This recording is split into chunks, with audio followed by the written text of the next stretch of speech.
திருமாவளவனுக்கு முதலமைச்சர் ஆசை இருந்தால் திமுகவை எதிர்த்து வெளிப்படையாக பேச வேண்டும் என பாஜக மூத்த தலைவர் ராஜா காட்டமாக விமர்சித்துள்ளார். நான் இதுக்கு ஏற்கனவே பதில் சொல்லியிருக்கேன். சத்தீஸ்கர்ல யார் சீஃப் மினிஸ்டர்?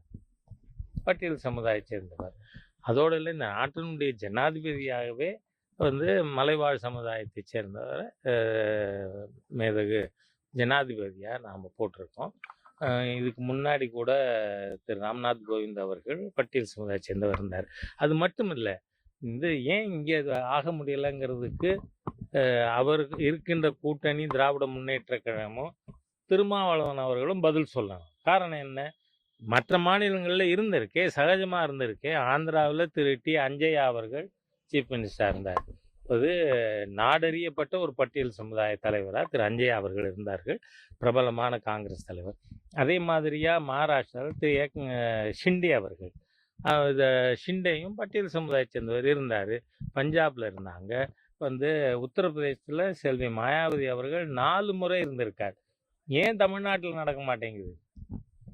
இது அவர்கள் தான் பதில் சொல்லணும். இல்லை, நான் என்ன சொல்றேன், திருமாவளவன் அவருடைய கருத்தையே நான் ஏத்துக்கல, ஆக முடியாதுங்கிறத.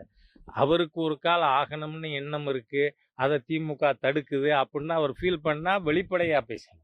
திராவிட முன்னேற்ற கழகம் பட்டியல் சமுதாயத்தில் வர்றதுக்கு தடையா இருக்காங்க அப்படிங்கிறத அவர் பேசணும். அது இல்லாமல் தமிழ்நாட்டில் வர முடியாதுன்னு நாளைக்கு பாரதிய ஜனதா கட்சி கூட ஒரு முடிவு எடுக்கலாம். ஆகவே பிஜேபியில் நாம் பல இடங்களில் அந்த மாதிரி பட்டியல் சமுதாயத்தினரை நாம் தலைமை பொறுப்பு கொண்டு வந்தோம். தமிழ்நாட்டிலே கூட திரு எல் முருகன் அவர்கள் தலைவராக இருந்திருக்கார், டாக்டர் கிருபாநிதி அவர்கள் தலைவராக இருந்திருக்காங்க.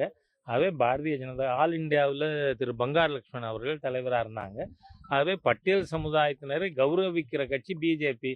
தமிழக மக்கள் அந்த பிஜேபியை பெருவாரியாக ஆதரித்து விட்டால் திருமாவளவனோட வருத்தமும் தீர்ந்து போகும்.